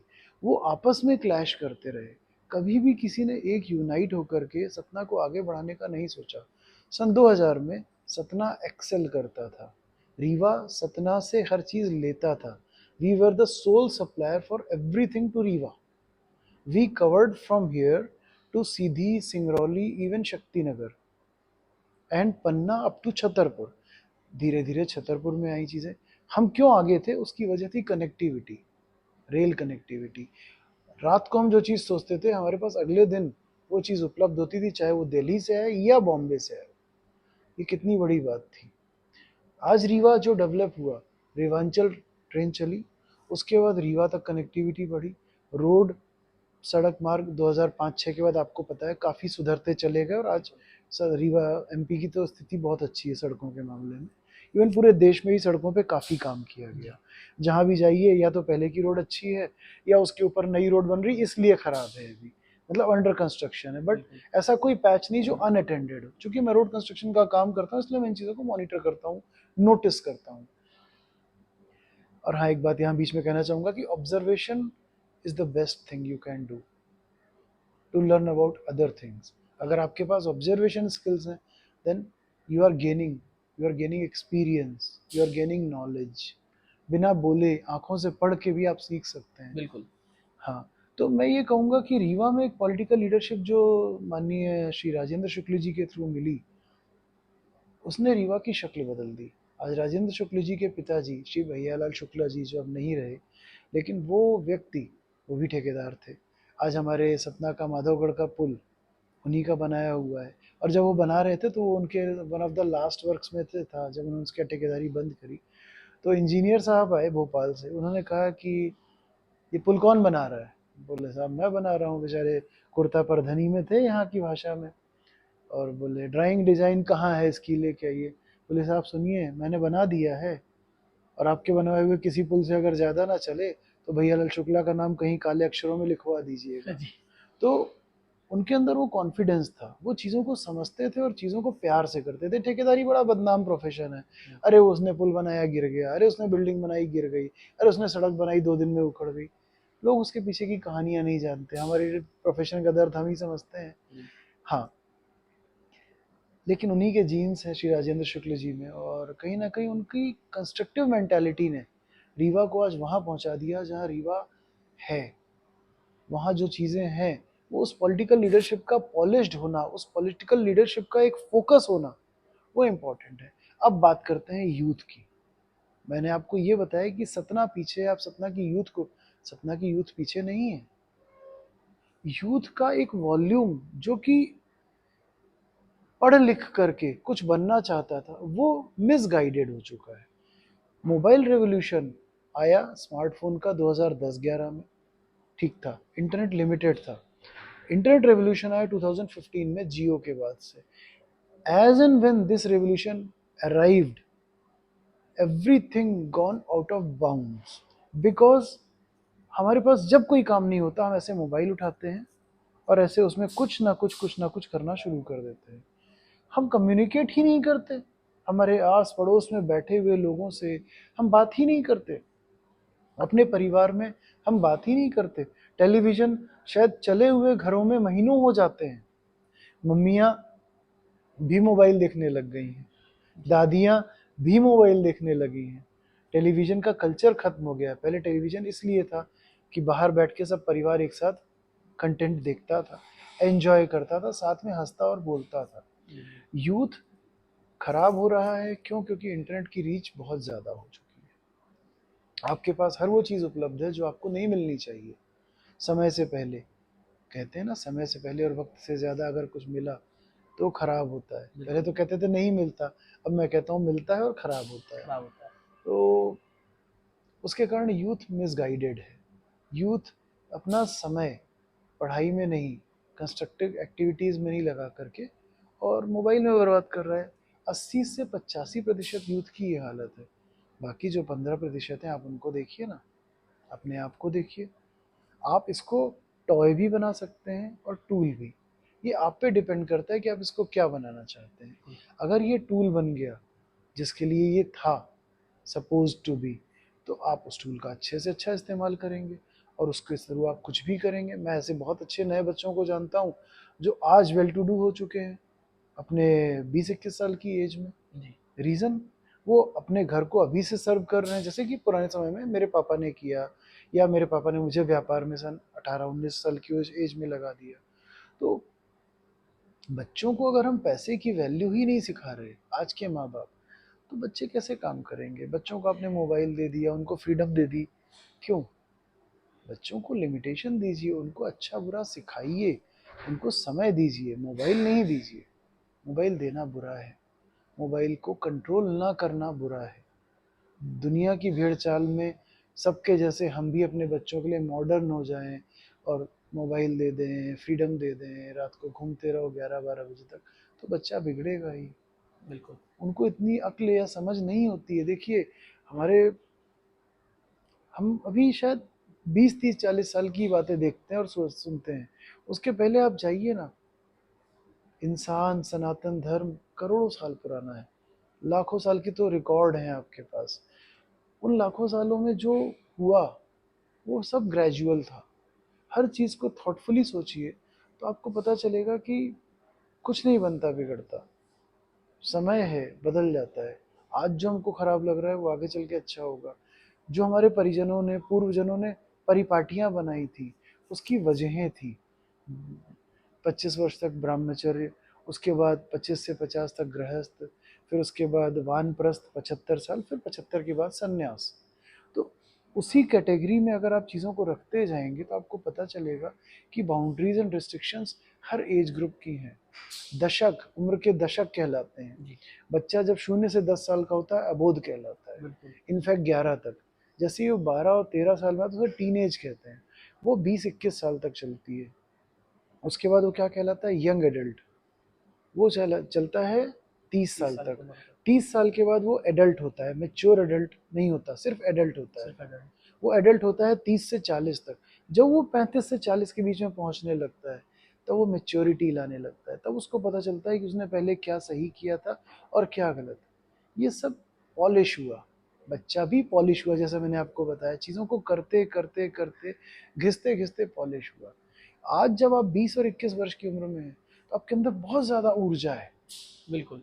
लेकिन वो ऊर्जा कंट्रोल नहीं हो रही। आपकी ऊर्जा ज्वालामुखी जैसी है या परमाणु बम जैसी है, वो बिल्कुल। फटती है, अच्छा बुरा नहीं देखती। उसी ऊर्जा को जब हम परमाणु रिएक्टर बनाते हैं तो सबके काम आता है। बिल्कुल। वो एनर्जी इतनी लिमिटलेस होती है, इतनी क्लीन होती है कि वो इतने घरों को रोशन करती है। हमको परमाणु बम से परमाणु रिएक्टर बनने में वो जो 20 साल लगते हैं, ये तबाही की कारण होते हैं, क्योंकि हम पहले तबाही कर चुके होते हैं। बिल्कुल। फिर वो डैमेज कंट्रोल कर रहे होते हैं आगे आने वाले समय में, अगले 20 साल में। तब तक कोई और डैमेज कंट्रोल करने वाला अगली पीढ़ी का तैयार हो जाता है। बिल्कुल। ये है। तो यूथ क्या है? यूथ ने कहा इंजीनियर बनेंगे, बड़ी अच्छी नौकरी है। यूथ ने ये सोचना छोड़ दिया कि हर कोई इंजीनियर बनेगा तो इतना काम कहाँ से आएगा इंजीनियर्स के लिए। आप बिल्कुल। आज जॉब्स की बात करें, अगर, मुझे लगता है कि आप सोचते होंगे कि जॉब्स अवेलेबिलिटी कम है, पढ़ लिख करके जॉब नहीं मिलते, बेरोजगारी है। केवल इंजीनियर बनना ही जॉब है? कितने लोग इंजीनियर होते थे आज से 100 साल पहले या 80 साल पहले? शायद गिनती के दो चार दस। बस। बाकी लोग क्या करते थे? खेती, व्यापार, पशुधन, सर्राफ, मतलब छोटे छोटे व्यापार होते थे छोटे छोटे गांवों में, व्यापार शहरों होते में, हैं। जो आदमी करता था। उन व्यापारों को हमने अगर तिलांजलि दे दी तो आगे चल के क्या होगा? तुम्हारे पास ना खाने को खाना होगा, ना कोई अच्छा सुनार होगा जो कारीगर अच्छी कारीगरी करके देगा, ना कोई अच्छा प्लास्टर करने वाला होगा, ना कोई अच्छा पेंटर होगा। सब इंजीनियर बन जाएंगे। जब सब इंजीनियर बन जाएंगे तो बाकी काम कौन करेगा? सही बात है। हर फील्ड को प्रतिभा की जरूरत है, और जो ये समझता है वो आगे बढ़ेगा। मेरे होटल में शेफ हैं, अच्छे वेल पेड शेफ हैं। जितना एक इंजीनियर को पैसा मिलता है उतना मेरे शेफ को पैसा मैं सैलरी पे करता हूँ, अच्छी सुविधाएं देता हूँ। वो भी तो एक जॉब है। बिल्कुल। आपको पता है दुनिया में एक अजीब सा जॉब है, स्मेल करना, बॉडी ओडर्स को बिल्कुल स्मेल सुना है इसके करना। बारे में। आपने सुना होगा। जी। उसके लिए भी पैसे मिलते हैं। फूड टेस्टिंग के लिए पैसे मिलते हैं। बिल्कुल। बड़ी बड़ी फैक्ट्रीज में कंसिस्टेंसी टेस्ट करने के लिए बंदे होते हैं, और उनको 20-20 25-25 साल बदला नहीं जाता। जी। रीजन? क्योंकि उनको टेस्ट चाहिए। आज आप डोमिनोज का पिज्जा आप खाते होंगे, आई एम श्योर, या मैकडोनल्ड्स का बर्गर खाते होंगे। आपको पता है इनके टेस्ट की कंसिस्टेंसी पिछले इतने सालों से और इतने हजारों आउटलेट होने के बाद भी चली आ रही है। क्यों? क्योंकि उनका फोकस है। उन्होंने अपने फोकस को कभी डिविएट नहीं होने दिया। आज का यूथ अपने फोकस को रोज बदलता है। बिल्कुल। दोस्तों की सुनता है, माँ बाप की सुनता ही नहीं। माँ बाप जिन्होंने जिंदगी में आपके सामने सबसे पहला उदाहरण प्रस्तुत किया, खुद बढ़े, आपको पाला, आपको 20 साल तक लाया, आपके पीछे लाखों रुपए खर्च किए, समय खर्च किया, आप उनका उदाहरण ही नहीं लेना चाहते। आप सोचते हैं कि अरे इनको तो कुछ आता ही नहीं, जो मुझे आता है मेरे दोस्तों को आता है। समय के साथ चीजें एवोल्यूशनलाइज होती हैं। रेवोल्यूशंस मुश्किल से आते हैं। आपको तो अंतर पता होगा रेवोल्यूशन और रेवोल्यूशन के बीच में। बिल्कुल। बिल्कुल। तो एवोल्यूशनाइज होने के लिए आपको पुराने को लेना पड़ता है, नए सांचे, समय के हिसाब से उसमें थोड़ा थोड़ा परिवर्तन करना होता है। आपके पिताजी, आपकी माताजी ने जो किया, आज आप और आपकी पत्नी होने वाली या होंगी, तो उनके बीच में सामंजस्य बनना चाहिए। हैंड्स ऑफ रिले रेस आपने देखी है? बिल्कुल। एक पेपर होता है, पहले वाला दौड़ रहा होता है, उनके प्लान होते हैं, ये तेज दौड़ेगा, ये धीमा दौड़ेगा, ये इसके सामने तो ये ऐसे दौड़ेगा। फिर लेकिन आखिर में क्या होता है? Handing over the baton. बिल्कुल।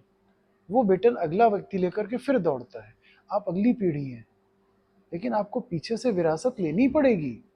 यदि आप उस विरासत को धक्का मार देंगे, आप बिना बेटन के दौड़ेंगे, तो आप फेल हो जाएंगे, हार एज जाएंगे। एज सिमिलर एज आप running a country without knowing it's history. Exactly exactly, तो फिर अगर आप उसके बिना दौड़ेंगे तो आप फेल है ना। बिल्कुल। आप अपने माँ बाप को छोड़ देते हैं, उनकी सलाह नसीहत नहीं लेना चाहते। वो यहाँ तक पहुंचे हैं तो आपकी उम्र से होके गुजरे हैं। उन्होंने हर वो चीज देखी और करी होगी या सोचा होगा जो आप कर रहे हैं। प्लसेस एंड माइनस भी उन्होंने देख लिए, क्योंकि वो आज आपको पाल के यहाँ तक आ गए। उनकी सुनिए, वो डमी नहीं है, वो अनुभव और ज्ञान का भंडार है। आप उनके पास बैठिए तो समझिए। तो मैं तो हर यूथ को ये सीख दूंगा कि अपने माँ बाप के पास बैठना शुरू करें। इसको शाम को ऑफलाइन मोड पे डालें, क्योंकि परिवार के अलावा किसी को ज़रूरत नहीं है आपकी। मानिए मेरी बात को, आज नहीं तो 20 साल बाद आपको यकीन होगा कि ये सच है। सही बात है सर। मतलब मैं घर पे हूँ, मतलब एक चीज़ मैं अच्छी देखा, एक जनरेशन गैप की वजह से प्रॉब्लम होती है। जैसे मेरे पिताजी और मेरे दादाजी के बीच में बहुत ज़्यादा जनरेशन गैप था, मतलब बातचीत नहीं थी, लेकिन शायद मेरे पापा ये चीज़ बहुत अच्छे से समझते थे। आज ये समय है कि मेरी लाइफ में कैसी भी प्रॉब्लम हो, कैसी भी हो, पिछले 7 साल से बता रहा हूँ, सबसे पहले मैं पापा को बताता हूँ ऐसा हुआ है।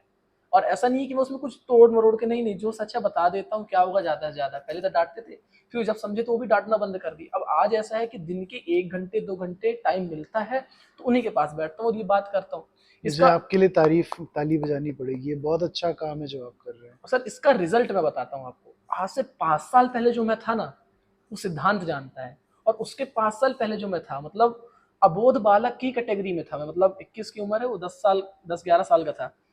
आज से 5 साल पहले जब कॉलेज गया था मैं, लगभग 4 साल पहले, तो बच्चा ही था मैं उस वक्त भी, मतलब मेरे को ज़्यादा समझ में नहीं आता एकदम, वो तुरंत हाईली रिएक्टिव जैसा आप बोलते थे, बिजनेस क्या होता है, कोई बिजनेस नहीं, एक्सप्लोसिव हो जाते हम हैं, तो फट वकील जाते हैं, बनेंगे एकदम, बस यही एटीट्यूड फट था। जाते हैं अब।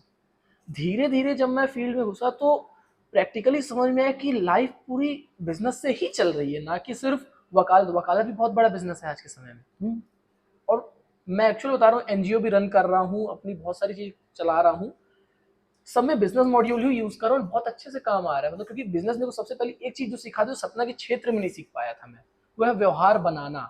और एक चीज छोड़नी पड़ती है थोड़ी सी, वो है जिसका असर सबसे ज्यादा, ईगो, जो कि सबसे ज्यादा असर कर जाता है।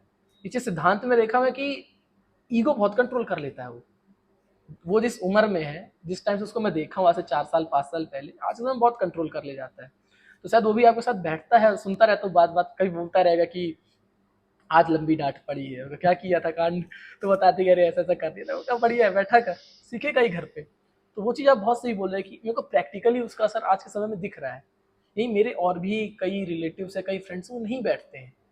बल्कि जैसे एक एग्जाम्पल भी ले लेते हैं, आज के समय सतना में कई सारे ठेकेदार लोग हैं, बहुत सारे हैं, अलग अलग स्तर पर सब ठेकेदारी कर रहे हैं, बिजनेस कर रहे हैं, लेकिन उनकी जो नेक्स्ट जनरेशन है वो जॉब की तरफ भाग रही है।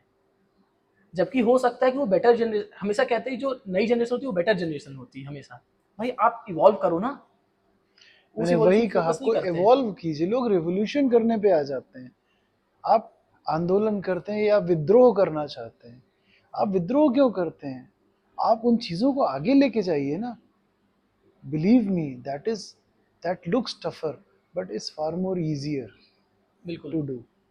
और अगर आप साथ मिलके चलेंगे तो हम भी तो आपकी मदद कर पाएंगे, क्योंकि हम उन चीज़ों को जानते हैं।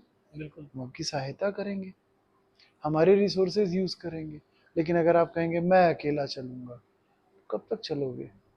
हो सकता है बन जाओ, लेकिन बेटा उसमें सक्सेस के चांसेस 5% हैं, फेलियर के चांसेस 95% है। वो 5% लोग बन गए। लेकिन इस जगह पर मेरे पापा कहते हैं, आपकी मेहनत का 80% आपका भाग्य होता है। मेहनत तो एक बेचारा श्रमिक भी करता है, बिल्कुल। दिन भर करता है, तो उसके पास मुझसे ज़्यादा संपत्ति होनी चाहिए, नहीं है ना? नहीं। मैंने तो उतनी मेहनत कभी की नहीं, इतना बड़ा थुल-थुल शरीर लेके बैठा हूँ। ऑब्वियसली मोटापा है लिविंग लाइफ़स्टाइल के कारण, लेकिन मेरे पास क्यों है संपत्ति? मेहनत मेरे पापा ने करी, मैं अपना भाग्य लिखा के आ गया, बिल्कुल। है ना? तो भाग्य और कर्म दोनों मैटर करते हैं किसी भी चीज़ के लिए। आपको कर्म करना पड़ेगा, गीता में भगवान श्री कृष्ण ने कहा है। बिना काम किए, बिना मुंह में अगर निवाला है और अगर आपने दांतों से चबाया ही नहीं, तो आपके पेट तक पहुंचेगा नहीं। बिल्कुल। तो कर्मण्येवाधिकारस्ते माँ फलेषु कदाचन माँ कर्म फल हेतुर्भुः माँ ते संगोत्सुने कर्मणि। इसका मतलब ही यही है कि आपको कर्म करना ही पड़ेगा। अगर आप कर्म नहीं करेंगे तो फल नहीं मिलेगा। आप फल की अपेक्षा नहीं रख सकते। फल कैसा मिलेगा ये भाग्य पर निर्भर है। भाग्य कौन लिखता है? भाग्य विधाता, जिसको किसी ने नहीं देखा। उसके रूप देखे हैं, श्री राम, श्री कृष्ण, और भी अन्य रूप, भगवान शिव, गणेश जी। हम सबको पूजते हैं, बिल्कुल। लेकिन हमारे पूजने का ढंग गलत है। हम पूजते नहीं है, हम भिखारी बन के मांगते हैं। भगवान के पास बैठिए, भगवान को याद कीजिए, भगवान के किए हुए कृत्यों को याद करिए, उनकी किए हुए दिनचर्या को याद कीजिए और उसको अपने ऊपर लागू करिए। कि बिल्कुल। कैसे गणेश जी ने माता पार्वती के लिए किया, कैसे गणेश जी शिव से लड़ गए आदेश पालन के लिए, लेकिन उसका आउटकम क्या आया? फिर गणेश जी को आज क्यों पूजा जाता है, विघ्नहर्ता क्यों कहा जाता है? भगवान श्री राम ने अपने पिता की आज्ञा के कारण वनवास का वो किया, पिता खत्म हो गए लेकिन उन्होंने अपने वनवास को नहीं छोड़ा। उधर भरत को देखिए तो केवल खड़ाओं के सहारे बाहर एक कुटिया में रह करके उन्होंने अयोध्या पे शासन किया, पूरा भारत राष्ट्र चलाया। आप सीखिए। भगवान के पास बैठने का मतलब, जब आप उस मंदिर में बैठते हैं तो वहाँ की जो पॉजिटिव एनर्जी है वो क्यों है? क्योंकि वहाँ पे उनका नाम लिया जाता है, उनको भजा जाता है। कलयुग एक ही नाम आधारा, सुमिर सुमिर नर उतरत पारा। आज भगवान के अवतार होने की कोई संभावना नहीं है। अरे भाई, एक युग कहते हैं 6 लाख साल का होता है, कोई 3 लाख साल का होता है, कोई 10 लाख साल का। सतयुग में किसी भगवान का नाम आपने नहीं सुना, त्रेता में भगवान राम का सुना, द्वापर में भगवान कृष्ण का सुना। बाकी सबकी छोटी छोटी कहानियां हैं, चाहे वो परशुराम अवतार हो प्रभु का, या वराह अवतार हो, या मत्स्य अवतार हो, या कूर्म अवतार हो, इन सब की इतनी इतनी सी कहानी है, बस इतना किए खत्म, इतना किए खत्म। राम जी की पूरी जीवनी मिलती है, कृष्ण जी की पूरी जीवनी मिलती है, शिव जी की पूरी जीवनी मिलती है। उनके जीवन काल के खंडों से आप सीखें, उस सीख को अपने ऊपर लाएं, वो अच्छाई आप अपने में उतारें। इसलिए भक्ति करनी है, इसलिए नहीं करनी है कि आपने हाथ जोड़ा, भगवान ने ऐसे आशीर्वाद दिया और आप अचानक से राजा बन गए, आपके पास सब कुछ हो गया जो आपने चाहा। चाहने से कुछ नहीं मिलता। इसीलिए भगवान ने कहा कर्म करो वो तुम्हारा कर्म है, फल देना मेरा काम है, फल बिल्कुल। की इच्छा मत करो। तो आप भगवान की जीवनी से सीखें, अपना काम करें, जी। भगवान श्री राम के जीवन से। अब लोग कहेंगे कृष्ण के जीवन से सीखना चाहिए, 16,000 रानियां थी, वो राधा जी के साथ भी फ्लर्ट करते थे, सत्यभामा भी उनकी रानी थी, रुक्मणी भी उनकी रानी थी। नहीं, भगवान ने कहा है गीता में कि तुम्हें कर्म कैसे करने हैं, मेरे पिछले जन्म में राम जैसे कर्म करने हैं। मैं यहाँ तो सिर्फ समेटने आया हूँ, बहुत ज्यादा फैल गया था ना महाभारत के समय में, बहुत ज्यादा छोटे छोटे राज्य। देखिए तब रेवोल्यूशन की जरूरत थी, क्या हुआ, सब कुछ डिस्ट्रॉय हो गया सारी। आपको क्या लगता है धनुष बाण क्या होते हैं? आज के समय के मिसाइल मिसाइल्स सिस्टम हो गए आज के समय के। वही थे। ब्रह्मास्त्र क्या है, इतना बड़ा परमाणु बम। बिल्कुल। वो पाशुपतास्त्र क्या है, हाइड्रोजन बम। Hydrogen bomb. जो कि हाइड्रोजन, अगर आप साइंस पढ़ते या पढ़ी होगी मुझे नहीं पता, तो साइंस में क्या था, संलयन होता है या इम्प्लोजन। हाइड्रोजन बम में इम्प्लोजन होता है। जी। दो, सॉरी साइंस है, आप लोग सुनना चाहें तो इम्प्लोजन में क्या होता है, दो हाइड्रोजन के एटम मिलके एक हीलियम बनते हैं, उससे ऊर्जा निकलती है। क्योंकि उनका एक वो फ्री होता है केंद्रक, न्यूट्रॉन फ्री होता है। जी। जब न्यूट्रॉन फ्री होता है तो उसकी एनर्जी होती है न्यूट्रॉन एनर्जी, वो इम्प्लोजन होता है, मतलब समिटती हैं चीज़ें, तो एनर्जी बूस्ट होती है। ये पूरी दुनिया इम्प्लोजन से ही चल रही है। आपको पता है सूर्य भी इम्प्लोजन पे ही चल रहा है। जी। Solar energy is implosion energy, वहाँ हाइड्रोजन से हीलियम बन रहा है लगातार, और जिस दिन पूरा हीलियम बन जाएगा तो सूर्य बुझ जाएंगे। बुझ जाएगा। वहीं दूसरी होती है न्यूक्लियर एनर्जी, जो कि एक्सप्लोजन से बनती है, जिसमें हमारे यूरेनियम को, एटम को स्ट्राइक किया जाता है तो उसके जो वो होते हैं इलेक्ट्रॉन्स, वो फूटते हैं, और वो बिल्कुल। फूट करके उसकी एनर्जी निकलती है, वो डिस्ट्रक्टिव एनर्जी होती है। हम कैसी एनर्जी चाहते हैं, चीज़ें उस पर निर्भर करती हैं। तो पशुपतास्त्र शिव जी का अस्त्र था, वो इम्प्लोजन एनर्जी पे था, हाइड्रोजन बम था। ब्रह्मास्त्र एक्सप्लोजन एनर्जी पर था, ब्रह्मा जी का अस्त्र था। तो ये सारी इतनी भयंकर तकनीकें थी, इतने बड़े बड़े, आज आप पिरामिड देखते हैं तो कहते हैं 5,000 साल पहले कैसे बन गए। आप अंकोर वाट का मंदिर देखिए, बिल्कुल। जो एक चट्टान काट करके बना है, जिसमें 5,000 टन से ज्यादा पत्थर निकला, सिंगल स्लैब की कार्विंग है, वो भी डाउन टू अर्थ, जमीन उल्टी। से नीचे कैसे हुई। बहुत बड़ी साइंस थी हमारे देश में, नष्ट हो गई। सम्राट अशोक ने इकलौते और पहले आदमी जिन्होंने उसके पहले की हर चीज को लिपिबद्ध कराया। आपको पता है आपके देश में ऋग्वेद, सामवेद, यजुर्वेद, अथर्ववेद, किसी भी पुराण की कोई मैन्युस्क्रिप्ट नहीं है। हर चीज लिखने का, अशोक को हम केवल इतना याद रखते हैं, सम्राट अशोक एक राजा था, उसने जाकर के कलिंग पे चढ़ाई करी, जब कलिंग पूरा उसने दृष्टाय कर दिया, उसके बाद उसको वो हो गया, ब्रह्म ज्ञान हो गया, उसने सारे हिंसा छोड़ दी एक बच्चे को रोता देख करके, और वो बौद्ध हो गया। सम्राट अशोक जैसे बड़े राजा का सिर्फ इतना सा पढ़ाया जाता है हमारे इतिहास में। जबकि बहुत बड़ी हिस्ट्री है। जबकि सम्राट अशोक क्या थे, उन्होंने एक सोसाइटी ऑफ 9 बनाई। आई थिंक समय ज़्यादा हो रहा है आपका। नहीं नहीं। सोसाइटी ऑफ 9 में 9 ऐसे लोग थे पूरे भारत से लिए उन्होंने, जिनको साइंस में और अलग अलग विधाओं में परिष्कृत थे, मतलब बेस्ट थे।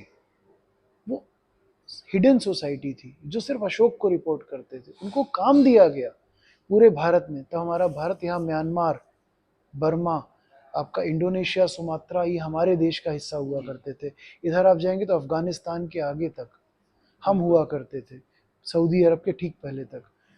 इधर हम हिमालय, इधर लंका हमारा ही हिस्सा हुआ करता था।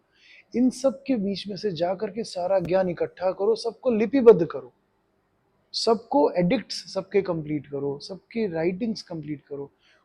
उन 9 में से जब कोई मरने लगता, भाई एज होती है इंसान की, बिल्कुल। जब कोई मरने लगता तो फिर वो नए व्यक्ति को असाइन करता था। सबसे बड़ी शपथ होती थी गोपनीयता की, जैसे आजकल सीआईडी और सीबीआई में बिल्कुल। होती है। और सम्राट अशोक ने ये काम करवाया।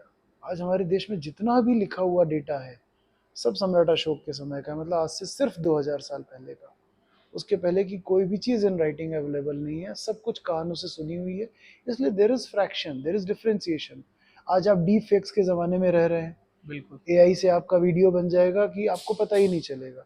किशोर कुमार से आज के गाने लोग गवा रहे हैं, इंटरनेट पे आप जाके सुन लीजिए किशोर कुमार बिल्कुल। की आवाज़ में आज के गाने। याद और भाई आज जो जिंदा है वो तो पुराने गाने गा देगा, आप कंफ्यूज हो सकते हैं। लेकिन जो आज है ही नहीं, अगर उसने आज का गाना गाया तो इसका मतलब क्या है, एआई है। बिल्कुल। हो सकता है बहुत कुछ एआई रहा हो उस टाइम पर, लेकिन ज्ञान था, ज्ञान लुप्त हो गया, हम जीरो पे आ गए। जीरो से फिर हमने चलना शुरू किया। आज जहाँ पे हम पहुंचे हैं जिस विज्ञान पे, हो सकता है 200 साल में हम फिर वहीं बूस्ट कर जाए। लेकिन जैसे ही बूस्ट करेंगे तो इनटॉलरेंस बढ़ेगा। हर आदमी के पास जब ताकत आएगी तो हर कोई अपनी मसल्स फ्लेक्स करेगा। बिल्कुल। जब शरीर से बलिष्ठ लोग बैठे हो एक जगह पे तो लड़ जाएं तो क्या करते हैं, तुम मेरा क्या बिगाड़ लो, मैं तुमको अकेले देख लूंगा। लड़ते हैं सौष्ठव में, कोई कम कोई ज्यादा। यही जब बम या अस्त्र पे आ जाएगा, फिर जब वो अस्त्र चलेंगे तो क्या होगा, धरती पे फिर त्राही मचेगी। पितराई मामले से। हर कोई नहीं मर सकता। देखिए जिस दिन सबसे पहले यूक्रेन और रशिया का वॉर डिक्लेयर हुआ, लगा 3 दिन में खत्म हो जाएगा। लगता था। बिल्कुल। 2 साल से चल रहा है, कुछ हुआ? कोई असर नहीं लोग है। मर रहे हैं, लेकिन कहीं आगे कहीं पीछे लड़ते जा रहे हैं, बम जखीरा फोड़ते जा रहे हैं।